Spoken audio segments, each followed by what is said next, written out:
The year was 1886, and the silence of the Dakota prairie was a living thing. For Isaac Prescott, it was his only constant companion.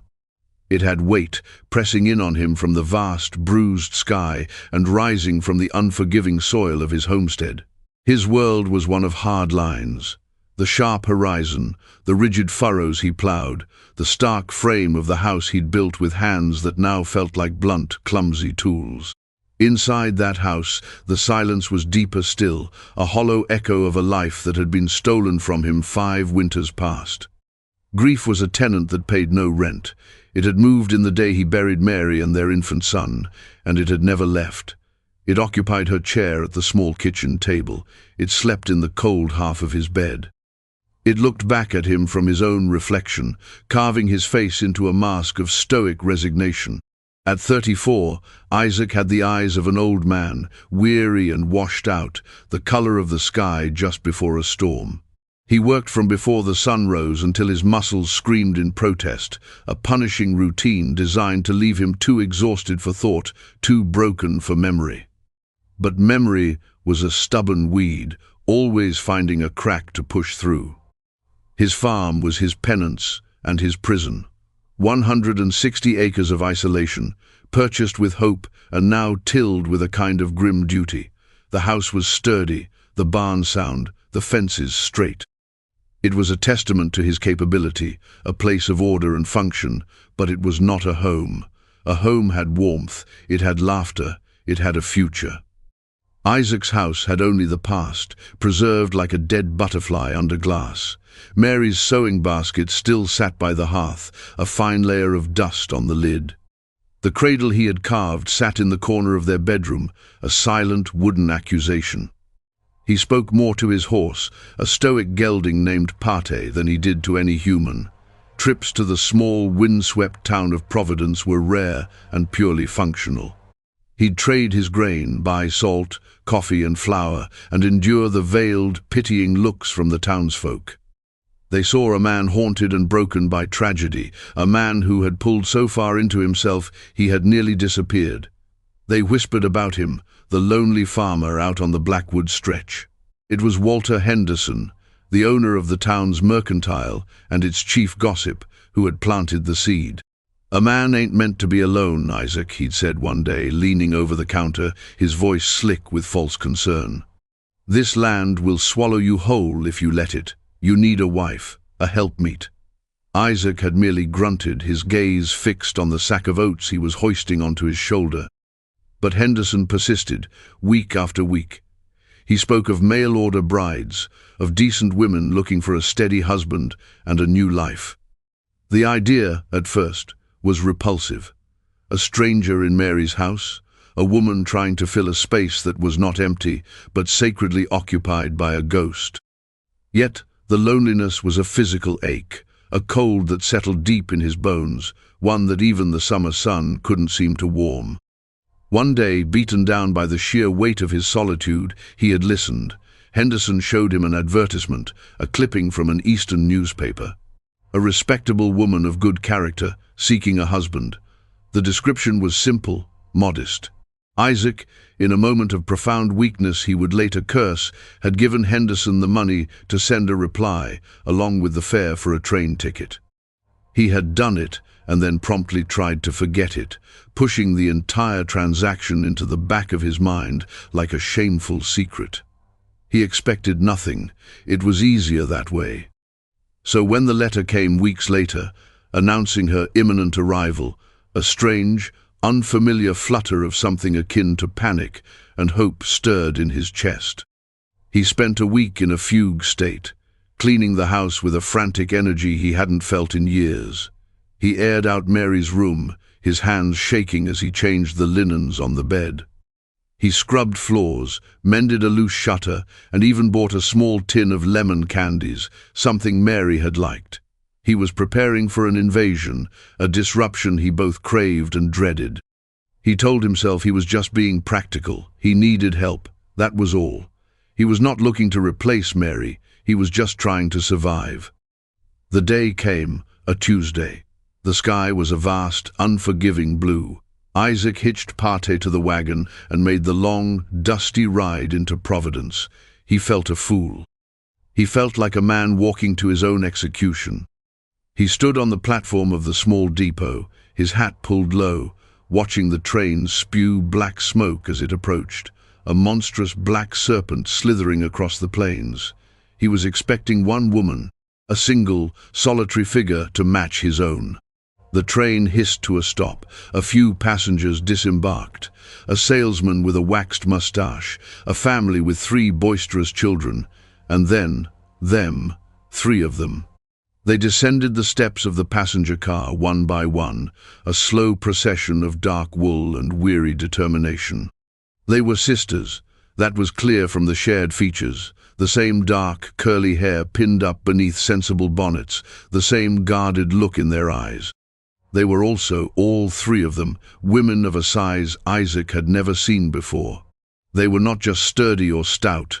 They were truly, undeniably large, their frames broad, their presence on the narrow platform immense and overwhelming. Isaac's mind went blank.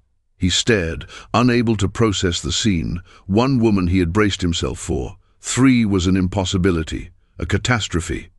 They stood together, a small, defiant island, in a sea of gawking stares from the few people lingering at the station.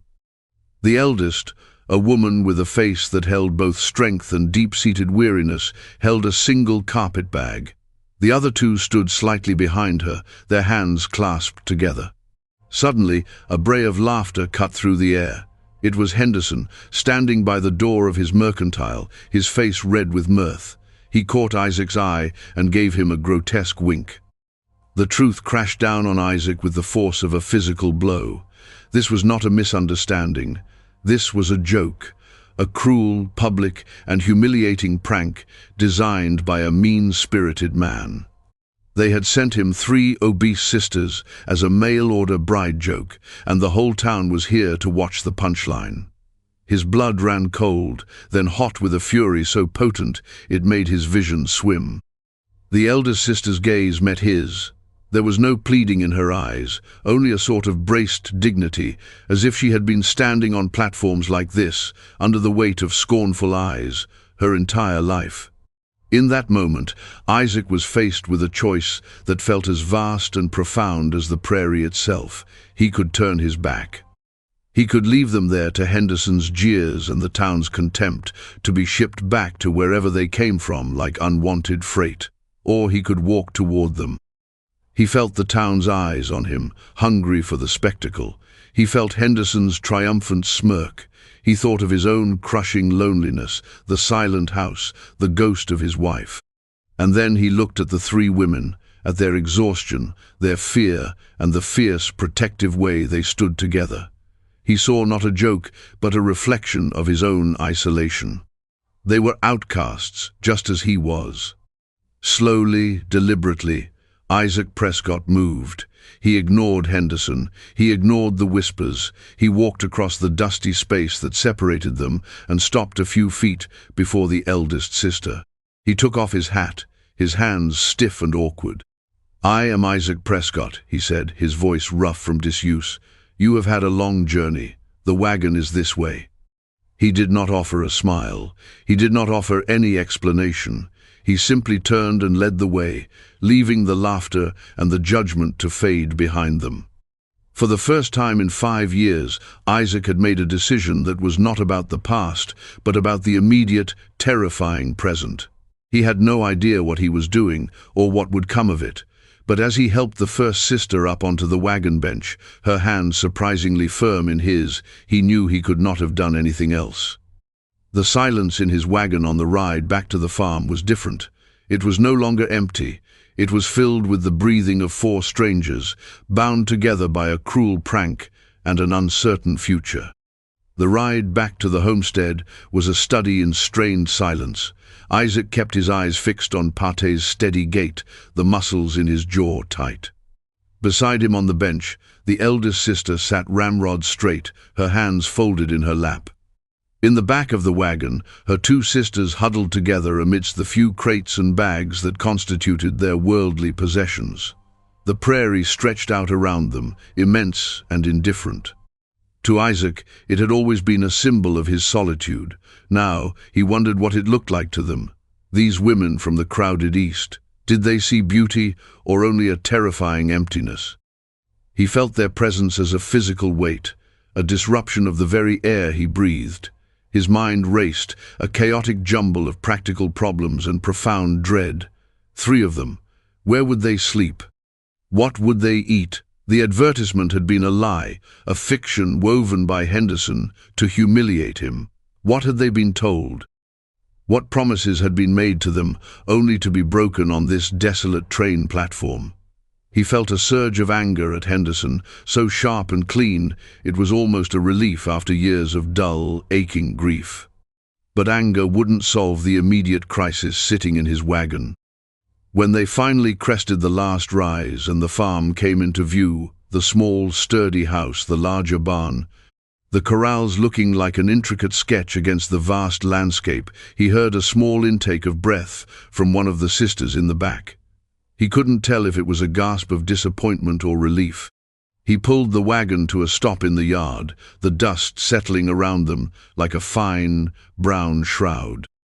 For a long moment, nobody moved. The engine of the train was a distant memory. Out here, the only sounds were the sigh of the wind through the tall grass and the jingle of Pate's harness. Finally, Isaac turned to the woman beside him. He began, but the words caught in his throat. What could he say? This was all a terrible mistake. You were sent here as a joke? The cruelty of it stuck in his craw. She saved him from having to speak. She turned her head, and for the first time he saw her eyes clearly. They were a deep, intelligent brown, and they held no illusions. I am Esther Donovan, she said, her voice low and steady. These are my sisters, Matilda and Beatrice. She paused, her gaze sweeping over the homestead, taking in its stark neatness. The advertisement was for a single bride, Mr. Prescott. We are aware of the discrepancy. Isaac was taken aback by her directness. He had expected tears, accusations, hysterics. Instead, he was met with a quiet, powerful dignity that shamed his own panicked silence. The advertisement was a lie, he managed to say, the words feeling inadequate. It was a prank by a man in town. Esther's expression didn't change, but a flicker of something resignation perhaps passed through her eyes. It was a look that said she was not at all surprised that cruelty was at the root of their situation. I see, she said softly. Behind her, the sister named Matilda, who had a round, placid face, put a comforting hand on the arm of the youngest, Beatrice, whose eyes were wide with a fear she wasn't trying to hide. You have no obligation to us, Esther continued, her voice firm, as if reciting a speech she had prepared. If you will allow us to rest for the night, we can make our own arrangements in the morning. Isaac looked at them, really looked at them. 3 women, alone, with a few bags and no money, in a town where they had already been marked as objects of ridicule. Make their own arrangements. The words were a hollow absurdity. Where would they go? What would they do? He saw Henderson's leering face in his mind's eye, and his decision, made instinctively at the train station, solidified into something hard and unmovable in his chest. No, he said, the single word sharp in the quiet air. He got down from the wagon and walked to the back, lowering the tailgate. You'll stay. He didn't look at them, focusing instead on their luggage. The house is small, but you'll be safe here.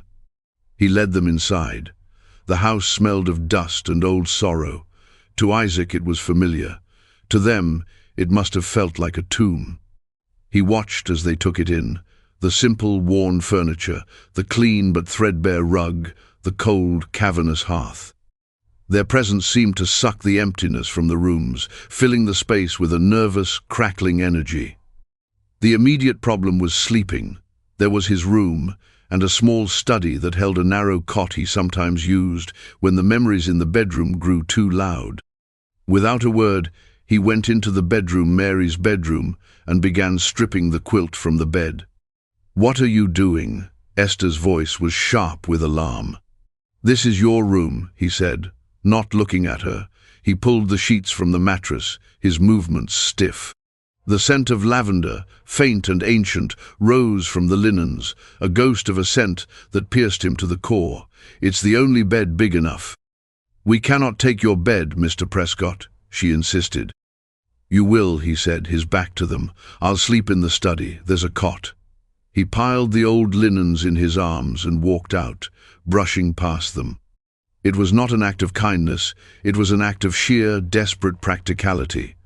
And yet, as he deposited the linens in the laundry basket, he knew he had just surrendered the last bastion of his grief.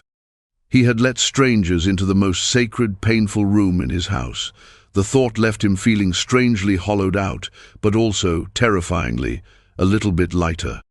That first evening was a collection of awkward, disconnected moments. Isaac showed them the water pump and the privy, his explanations clipped and functional. He built a fire in the hearth, the flames pushing back the encroaching chill of the evening. He felt clumsy and large in his own home, unsure of where to stand or what to do with his hands. The sisters communicated in low murmurs and glances, a silent language he could not decipher. Esther, the clear leader, moved with a quiet efficiency, assessing the kitchen as if it were a tactical position. Matilda, the middle sister, had a calming presence. She found a loose planked rocking chair and settled into it, her hands still and patient in her lap. Beatrice, the youngest, hovered near the fire, her gaze darting around the room, flinching at every creak of the old house.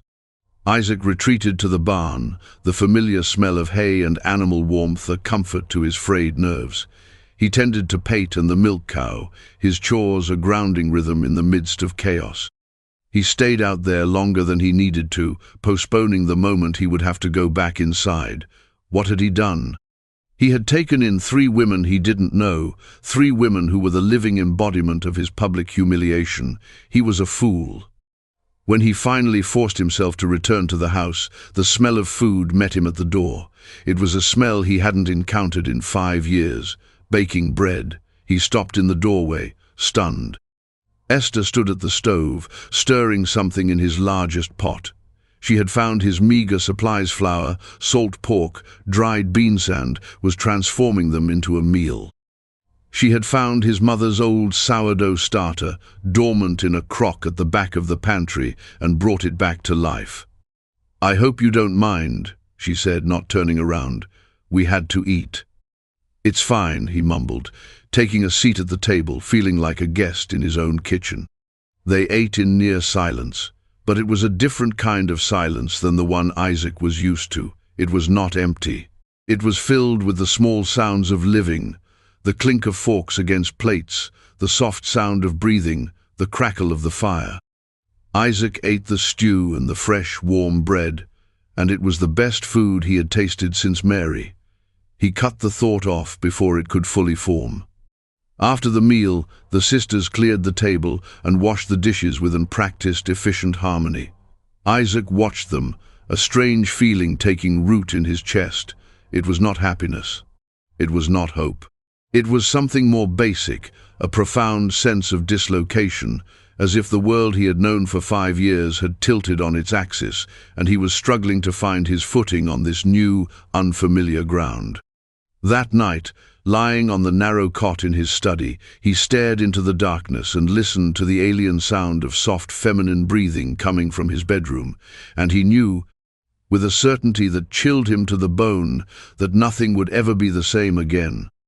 The days that followed fell into a strange, unspoken rhythm.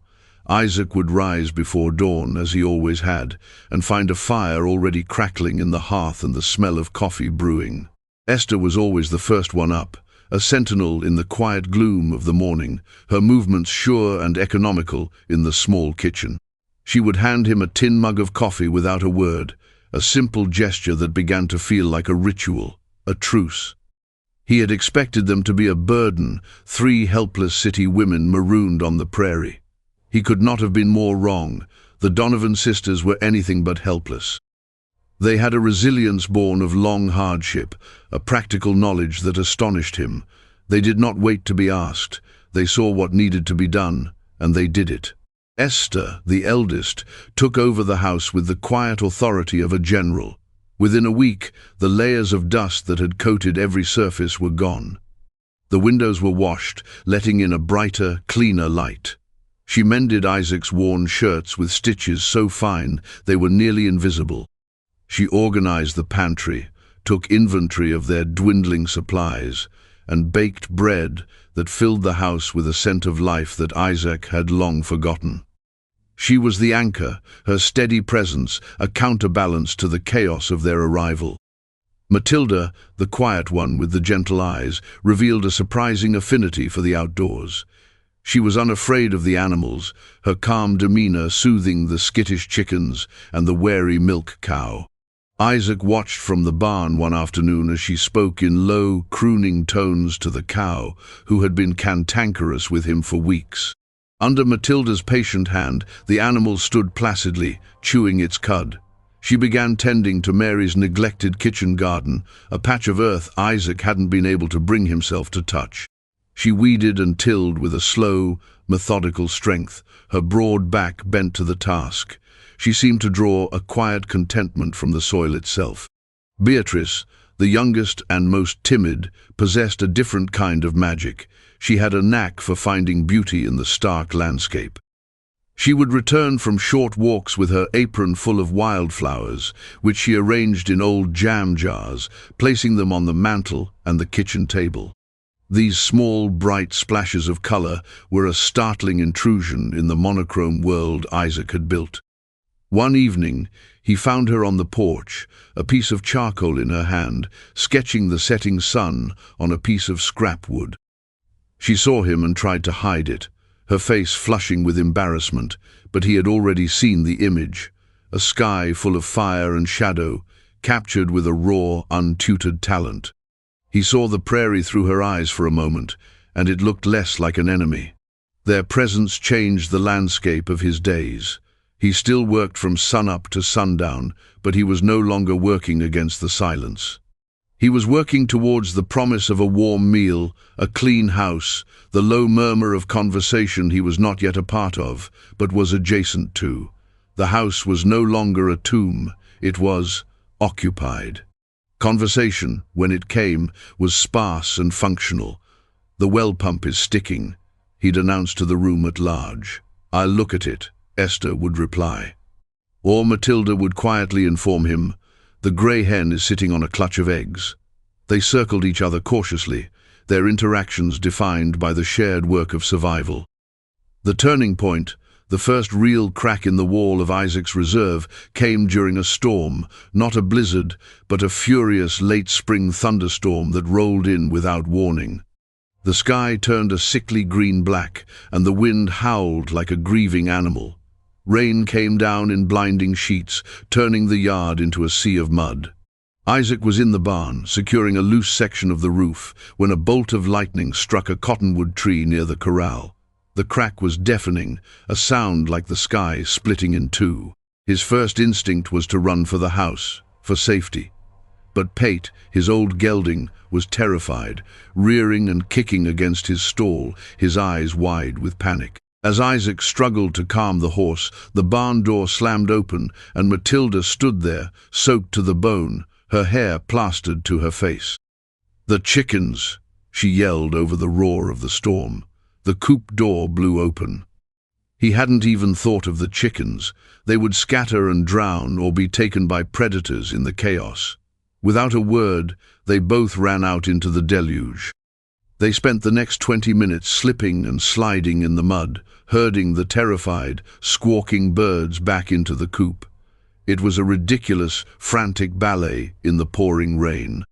At one point, Matilda slipped and landed hard in a puddle, and when Isaac helped her up, her face streaked with mud, she was laughing, a real, deep, unrestrained laugh. The sound was so alien, so unexpected, that it stopped him in his tracks. He stared at her, and a smile tugged at the corner of his own mouth, a rusty, unfamiliar movement. They got the last chicken inside and latched the door, then stood for a moment under the small overhang of the barn, breathing heavily, soaked and filthy. "Thank you," he said, the words feeling inadequate. Matilda just nodded, her smile fading into a gentle warmth. "They are good layers," she said simply, as if that explained everything. Later that evening, as they all sat around the fire, drying out, the atmosphere had changed. The shared crisis had acted as a solvent, dissolving some of the awkwardness between them. Beatrice was sketching in her corner, Esther was darning a sock, Matilda was humming softly. Isaac found himself speaking without thinking first.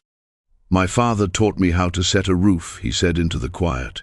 "He said a man's character is like his roof. If it has holes, everything he's trying to protect underneath gets ruined." The sisters looked at him.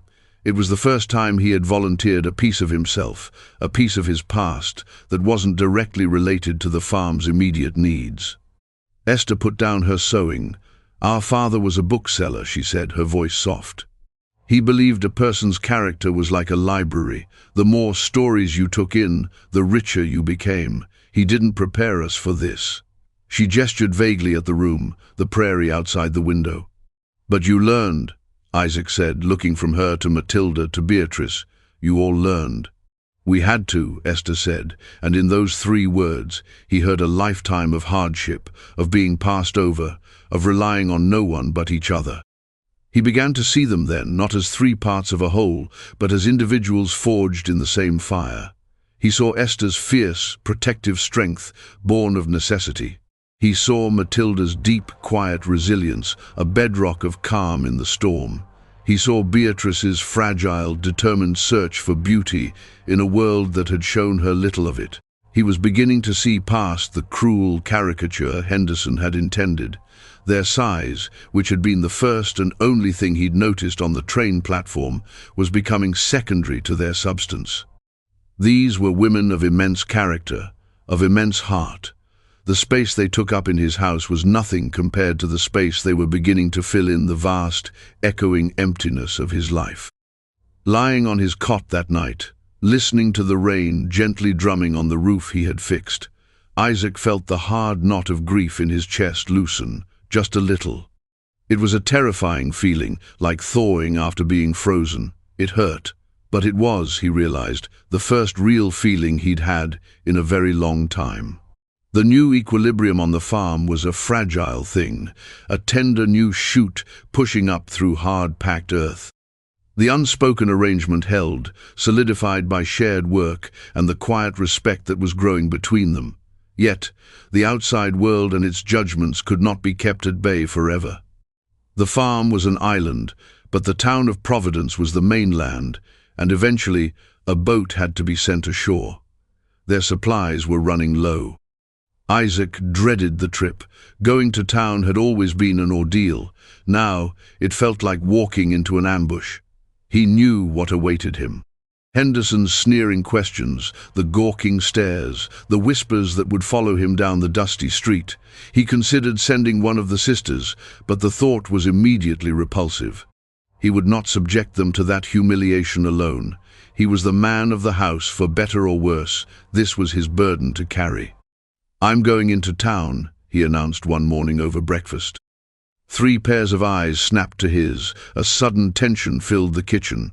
"We need flour, salt, coffee," he continued, listing the items as if it were any other trip. "I'll come with you," Esther said at once. It wasn't a question. "No," Isaac said, more sharply than he intended. "I'll go alone." "Mr. Prescott," she said, her voice low but unyielding, "we are not children to be hidden away. We will not live in fear of a town of gossips. Whatever they have to say, they can say it to my face." Matilda and Beatrice murmured their assent, a quiet but firm chorus of support. He looked at them, at the resolve in their faces. He had been trying to protect them, but he saw now that his protection was also a form of erasure, of shame. They were right. Hiding would only validate the town's cruelty. It would make them complicit in Henderson's joke. "All right," he conceded, his voice gruff, "but we stay together." The journey into Providence felt different this time. Isaac sat on the wagon bench with Esther, just as he had on that first day. But now, the silence between them was not awkward, but companionable. In the back, Matilda and Beatrice spoke in low, steady tones, their nervousness betrayed only by the way they kept smoothing the fabric of their dresses. As they approached the town, Isaac felt a familiar tightening in his gut, but it was mixed with something new, a grim, protective determination. As they pulled onto the main street, it was as if a silent signal had gone out. Windows twitched with movement. People stopped their conversations to stare. It was exactly as he had feared. He felt Esther stiffen beside him, but her chin remained high. He pulled the wagon to a stop in front of Henderson's Mercantile, the very epicenter of their humiliation. "Wait here," he said, his voice low. He swung down from the wagon, his boots hitting the ground with a solid thud. He could feel every eye on his back as he walked toward the store. The bell above the door jingled, announcing his arrival. Henderson was behind the counter, polishing a glass jar with a greasy rag. He looked up, and a slow, malicious grin spread across his face. "Well, well," he drawled, his eyes flicking past Isaac to the wagon outside. "Look what the cat dragged in," and he brought the whole litter with him. "Tell me, Prescott, how are you enjoying your family?" The store was empty of other customers, but Isaac knew that Henderson's clerks were listening from the back room. This was a performance. Isaac walked slowly to the counter, placing his hands flat on the wood. He leaned forward, his voice barely a whisper, but carrying the weight of cold fury. "Henderson," he said, "you are going to fill my order. You are going to give me a fair price, and you are never going to speak of me or the women in my care again. Not to my face, not behind my back. Do you understand me?" Henderson's grin faltered. He tried to puff out his chest to regain his footing. "Now hold on, Prescott. It was just a little fun. Can't you take a joke? A man orders one bride, gets 3 of the biggest sows I've ever seen. It's funny." The rage that Isaac had been tamping down for weeks finally broke free. He didn't shout. He didn't raise his fist. He simply reached across the counter, grabbed a fistful of Henderson's shirt, and pulled him forward until their faces were inches apart. Henderson's eyes went wide with shock and fear.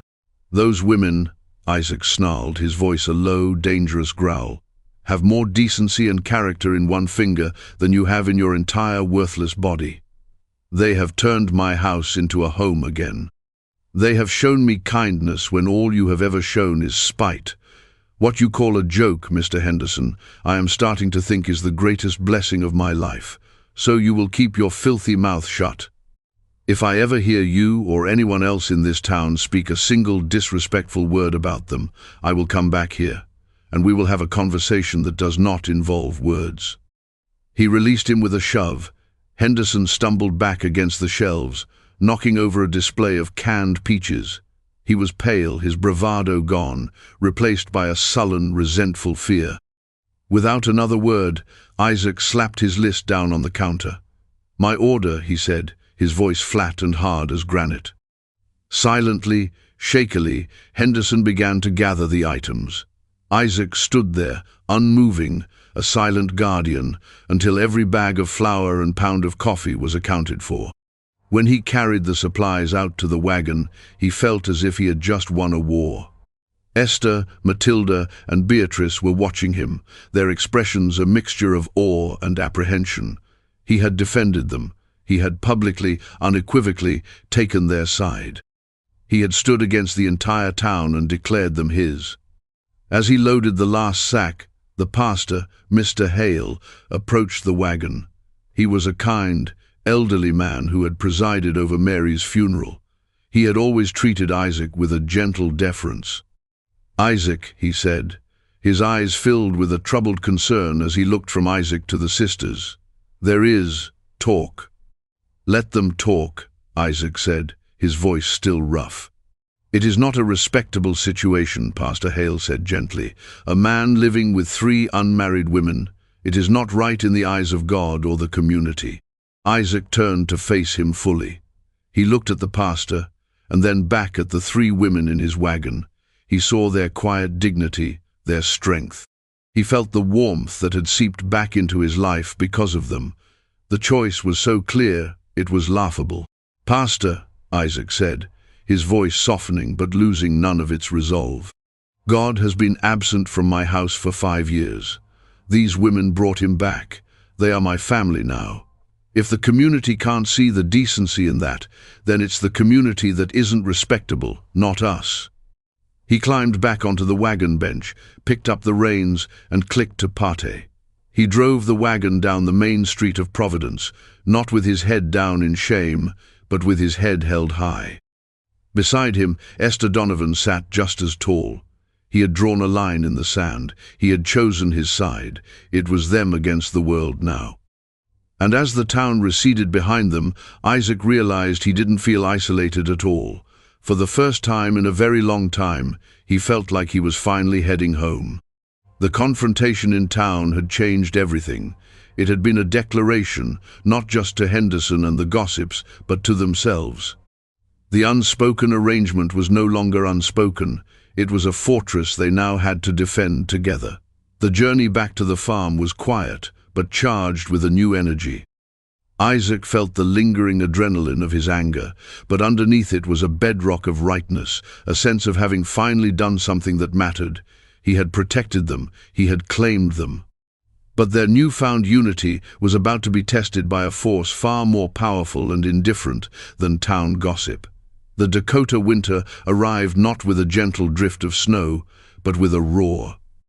The sky, which had been a crisp, clear blue for days, turned the color of a lead plate.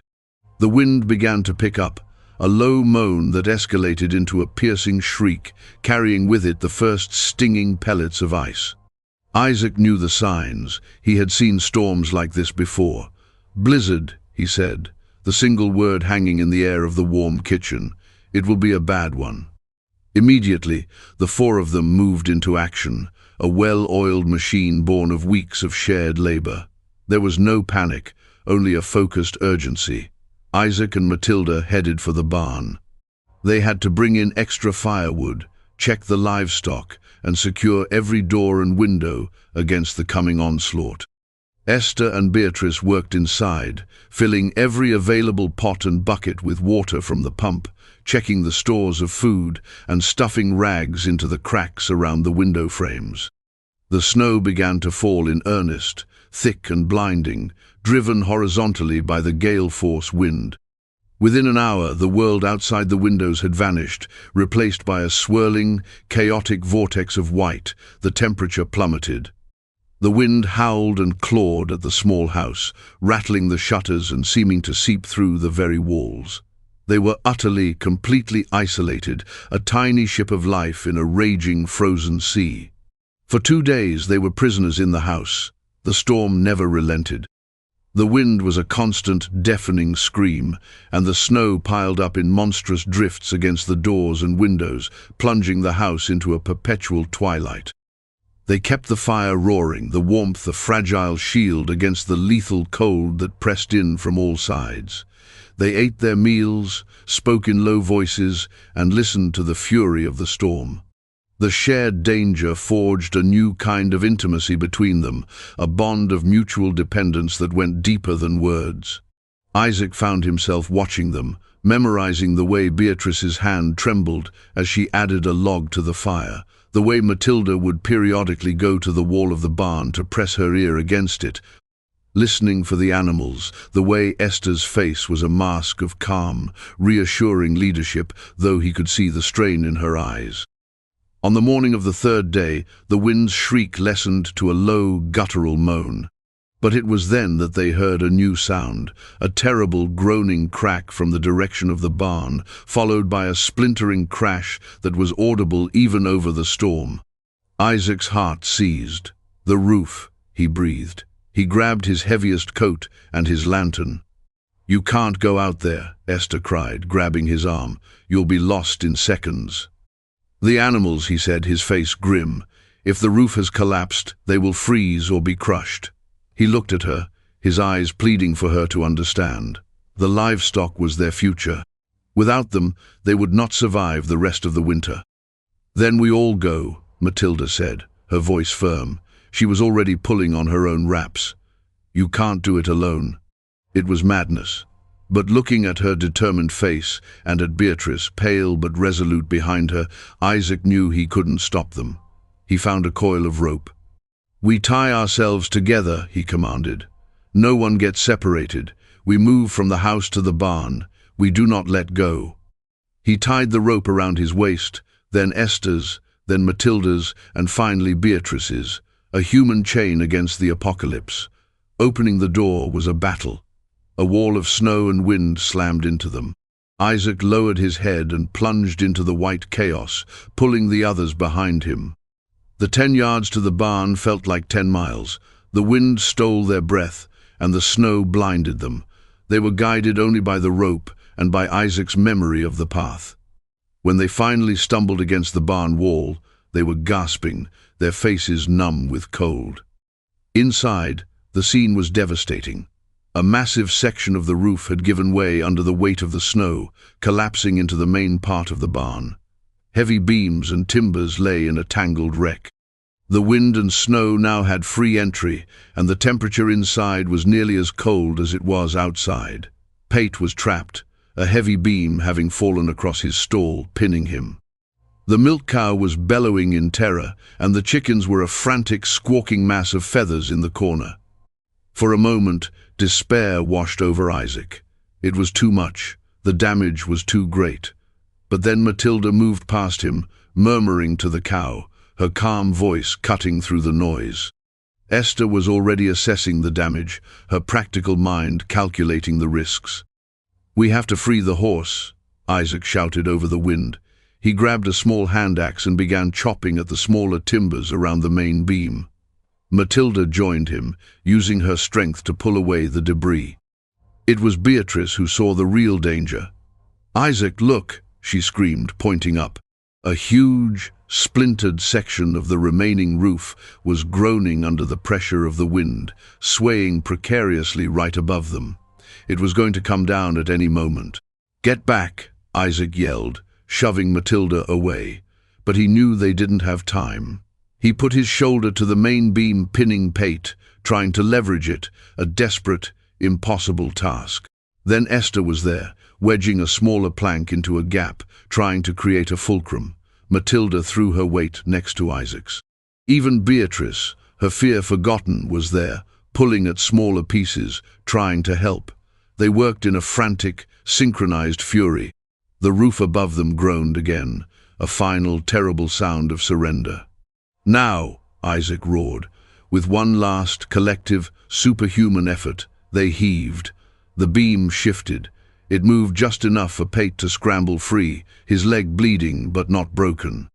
Isaac grabbed Beatrice and Matilda and threw them towards the relative safety of the intact section of the barn, just as the rest of the roof came down with a deafening crash, showering the spot where they had been standing with snow and heavy timbers.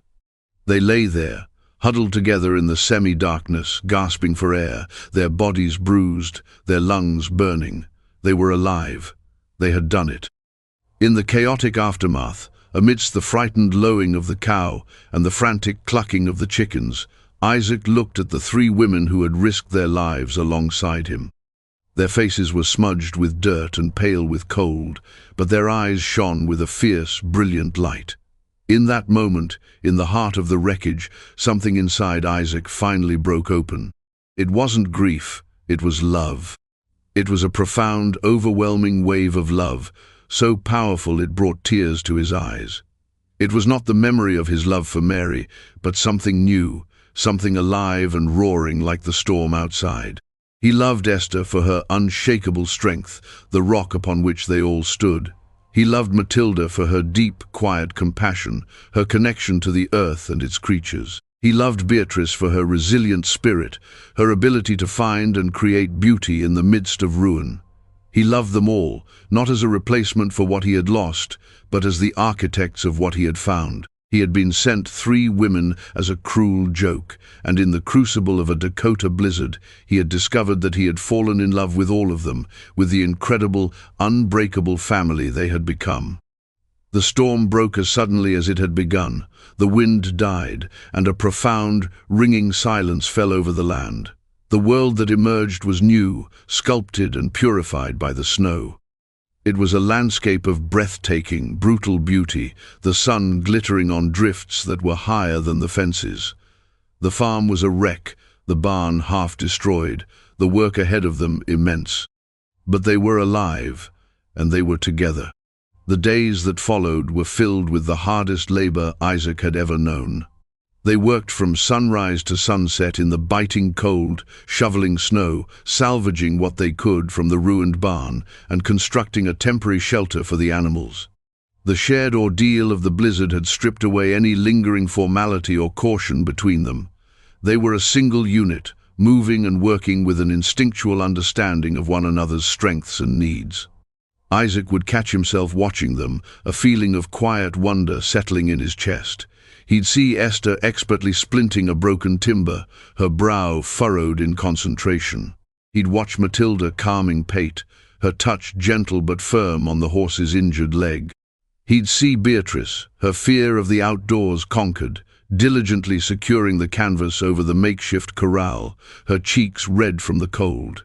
They were not the helpless women from the train platform. They were pioneers, as strong and resilient as any man he had ever known. They were survivors. One evening, after a particularly grueling day, they sat exhausted around the hearth. The house was an island of warmth and light in the vast, frozen darkness. Beatrice was asleep in her chair, a piece of charcoal held loosely in her hand. Matilda was staring into the flames, a soft, contented expression on her face. Esther was mending a tear in Isaac's coat, her stitches small and perfect. Isaac looked from one to the other, his heart full. The words had been building in him for days, and he knew he could not hold them back any longer. "Esther," he said, his voice quiet. She looked up, her needle pausing in mid-air. "Yes, Isaac." The sound of his first name from her lips was still new, a product of the storm's familiarity. He struggled to find the right words, the words to encompass the enormity of what had happened in his heart. "When you arrived," he began, his voice rough with emotion, "I thought my life was over. I thought it was the end of everything." He looked down at his calloused hands. "This house was a grave. I was just a ghost living in it." He took a breath and looked at her, his gaze clear and direct. "You and your sisters, you brought it back to life. You brought me back to life. What that man Henderson meant as a curse has been the single greatest gift I have ever received." Tears welled in Esther's eyes, but she did not look away. She had seen the change in him, felt it in the way he looked at them, in the way he spoke. "We were just trying to survive, Isaac," she whispered. "Same as you." "No," he said, shaking his head. "It was more than that. In the storm, in the barn, I realized something." He paused, the truth of it both terrifying and liberating. "I realized I love you, all of you. Not like a man loves a bride, but like a man loves his family, like a man loves his home. You are my home now." A single tear traced a path down Esther's cheek. She reached out and placed her hand over his. Her touch was warm and firm. "We love you too, Isaac," she said, her voice thick with unshed emotion. "You gave us a home when we had none. You gave us respect when all we had ever known was ridicule. You are our family." In that moment, the last of the old grief in Isaac's heart finally gave way.